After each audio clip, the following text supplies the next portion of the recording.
अस्सलाम वालेकुम everyone, this is your teacher Mariam. कैसे हैं आप सब? उम्मीद है ठीक होंगे। बिस्मिल्लाहिर्रहमानिर्रहीम, let's start our topic.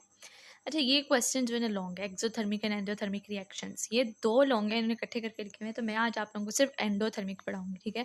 Exothermic next पढ़ेंगे, फिर हम देखते हैं एंडोथर्मिक रिएक्शंस।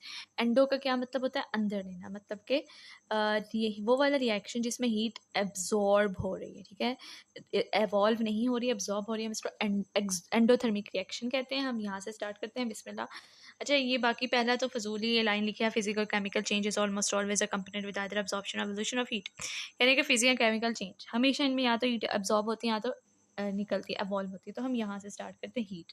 यहाँ से करना है, सबसे पहले आप लोगों ने यहाँ पे डेफिनेशन के ऊपर हेडिंग देनी है। लॉन्ग क्वेश्चन हमेशा हेडिंग बना के लिखा करें, हीट ऑफ दैट रिएक्शन, ठीक है। हीट ऑफ दैट रिएक्शन, ये हीट ऑफ द रिएक्शन, आप लोगों ने इस लॉन्ग की पहली जो हेडिंग देनी है heat of the reaction, definition लिखनी है, ये शॉर्ट भी है। हीट विच इज अवॉल्व्ड और absorb during the chemical reaction, ऐसी हीट जो कि निकलती है या एब्जॉर्ब की जाती है किसी भी केमिकल रिएक्शन में, हम इसे क्या बोलते हैं? It's called the heat of the reaction, हम उसे बोलते हैं heat of the reaction. Chemical reaction in which heat energy is evolved, ऐसा केमिकल रिएक्शन जिसमें हीट एनर्जी निकल रही है, आर कॉल्ड एक्सोथर्मिक, हम उसे एक्सोथर्मिक रिएक्शन करते हैं। While those in which heat energy is absorb, जबकि वो वाली जिसमें हीट एनर्जी अब्जॉर्ब होती है हम इसको एंडोथर्मिक रिएक्शन कहते हैं। फिर आप लोगों ने नेक्स्ट पैराग्राफ की हेडिंग देनी है एंडोथर्मिक एंड एक्सोथर्मिक रिएक्शन। फिर यहाँ से आप लोगों ने डेफिनेशन लिखती है एंडोथर्मिक और एक्सोथर्मिक रिएक्शन की, ठीक है। नेक्स्ट भी क्वेश्चन है आप लोगों का, heat which is evolved during exothermic reaction goes to surrounding and the container in which such reaction is being carried out gets hot.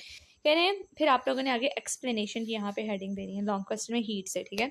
Heat which is अवॉल्व्ड, कह रहे हैं हीट जो कि बाहर निकलती है during exothermic reaction, exothermic reaction में गोस to surrounding, क्या जाहिर है जब बाहर निकलेगी सराउंडिंग में जाएगी, और जो कंटेनर है जिसमें रिएक्शन हो रहा है गेट्स हॉट, वो कहाँ, जिस कंटेनर में रिएक्शन हो रहा है उसमें से हीट निकल रही है, उस कंटेनर के अंदर ही सराउंडिंग में जा रही है, उसकी वजह से कंटेनर क्या हो जाएगा? Hot. Conversely in an endothermic reaction, इसके बरक्स एंडोथर्मिक रिएक्शन में क्या होता है? The absorption of heat from the surrounding would decrease, जो एब्जॉर्प्शन ऑफ हीट है बाहर कम हो जाएगी, अंदर आ रही है, ठीक है। Will decrease the temperature of the container, जब रिएक्शन हो रहा है वो अपने अंदर हीट एब्जॉर्ब कर रहा है, तो जाहिर ऑटोमेटिकली कंटेनर में से हीट कम हो रही है, तो क्या हो जाएगा? कंटेनर ठंडा हो जाएगा, ठीक है। आज जब हम रिएक्शन देखते हैं हाइड्रोजन का, ये एग्जाम्पल आप लोगों ने एग्जाम्पल्स की आ रही है, हेडिंग दे देनी है। सबसे बड़ी पहली एग्जाम्पल है hydrogen and oxygen gas react to give liquid water. जब हाइड्रोजन गैस और ऑक्सीजन गैस रिएक्ट करते हैं तो क्या बनता है? पानी। इन एन एक्सोथर्मिक रिएक्शन, वो क्या है? Exothermic reaction. 2H2 plus O2 is equal to 2H2O, जिसमें से एंडोथर्मिक रिएक्शन है, इसमें से क्या हो रही है? हीट एब्जॉर्ब हो रही है, इस वजह से इसमें प्लस का साइन लिखा है, प्लस 571.6 किलो जूल पर मोल, ठीक है। नेक्स्ट देखते हैं अब हम आगे, ये देखें ज़रा, सॉरी किधर क्या, ओके, इसको देखें।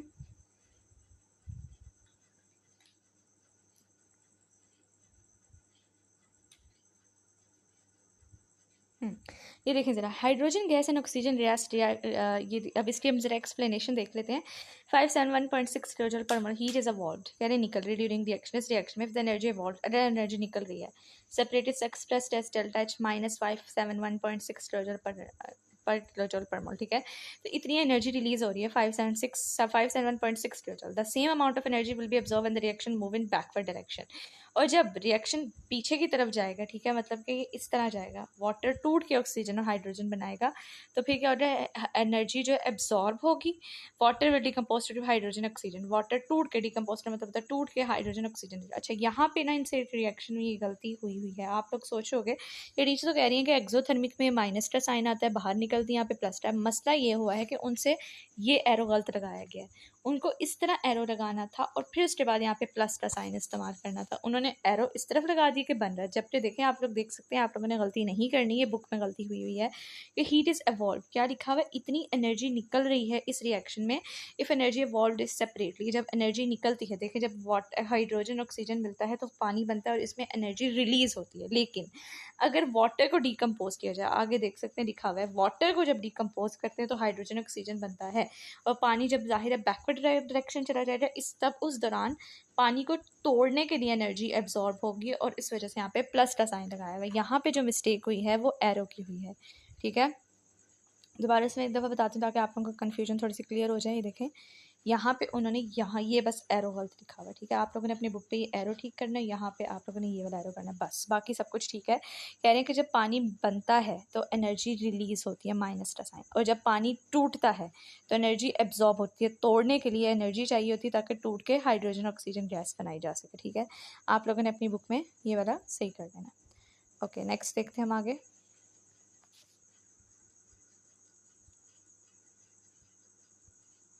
ओके, नेक्स्ट हमारे पास, मैंने ना ज़्यादा रिएक्शंस इंक्लूड नहीं की क्योंकि लॉन्ग क्वेश्चन है तो हम कितना ही ज़्यादा लिख लेंगे। पहले आपने डेफिनेशन लिख ली, ठीक है, ये वाली हीट ऑफ द रिएक्शन लिख लिया, फिर एक्सोथर्मिक एंडोथर्मिक की डेफिनेशन दे दी, फिर आपने एक एग्जांपल भी ऐड कर दी हाइड्रोजन ऑक्सीजन। तो हम दो एग्जांपल्स दे देते हैं, हाइड्रोजन ऑक्सीजन एक आयोडीन के साथ, ठीक है, और ये नाइट्रोजन की भी। 3 एग्जांपल्स लॉन्ग क्वेश्चन में मोर देन इनफ होती है, इसलिए मैंने कार्बन डाइऑक्साइड की ज़्यादा, वो बड़ी एग्जांपल थी, वो ऐड नहीं की। हमने लॉन्ग क्वेश्चन 4 मार्क्स या 5 मार्क्स का लिखना होता है तो आप 3 एग्जांपल्स के साथ दे देंगे, एक्सप्लेनेशन काफ़ी हो रहा है एंडोथर्मिक रिएक्शन।